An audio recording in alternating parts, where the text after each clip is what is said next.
राधे राधे भक्तन गीता उपदेश के अनुसार यह कहा गया है, कर्मण्येवाधिकारस्ते माँ फलेषु कदाचन माँ कर्म फल हेतुर्भूर्मा ते संगोस्त्व कर्मणि।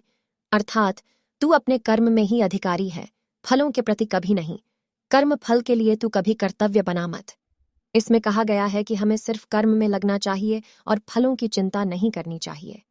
हमारा कर्तव्य केवल कर्म करना है, फल को हमारे ऊपर छोड़ देना चाहिए।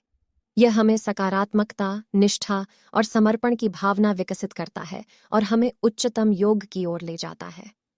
श्रीमद् भगवद गीता हिंदू धर्म के महत्वपूर्ण ग्रंथों में से एक है और इसके उपदेश जीवन के विभिन्न पहलुओं को समझाने और मार्गदर्शन करने के लिए जाने जाते हैं।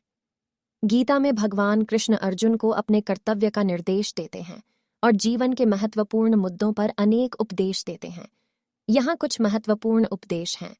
कर्मण्येवाधिकारस्ते माँ फलेषु कदाचन, चैप्टर 2 वर्स 47। अर्थात तू अपने कर्म में ही अधिकारी है, फलों के प्रति कभी नहीं। कर्म फल के लिए तू कभी कर्तव्य बना मत। यह उपदेश कर्मयोग को व्यक्त करता है और समर्पण भावना को प्रोत्साहित करता है। योगस्था कुरु कर्माणि संगम त्यक्त्वा धनंजय। अर्थात हे अर्जुन, योग में स्थित होकर कर्म कर, फल की आसक्ति छोड़ दे। यहाँ योग का अर्थ मन, शरीर और आत्मा के संयोग से निरंतर समरसता है।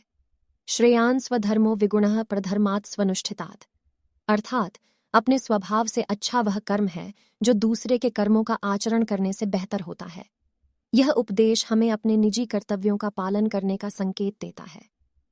यदा यदा ही धर्मस्य ग्लानिर्भवति भारत।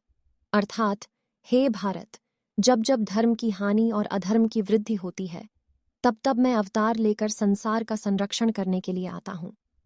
यह उपदेश हमें धर्म और सत्य की रक्षा के महत्व को समझाता है। ये केवल कुछ उपदेश हैं और गीता में और भी अनेक महत्वपूर्ण उपदेश हैं जो जीवन के विभिन्न पहलुओं को प्रकाशित करते हैं। इन उपदेशों का अध्ययन करके हम अपने जीवन को सफलता, समर्पण और आध्यात्मिक उन्नति की ओर प्रकट कर सकते हैं। Thanks for watching AR videos. Like and subscribe, guys.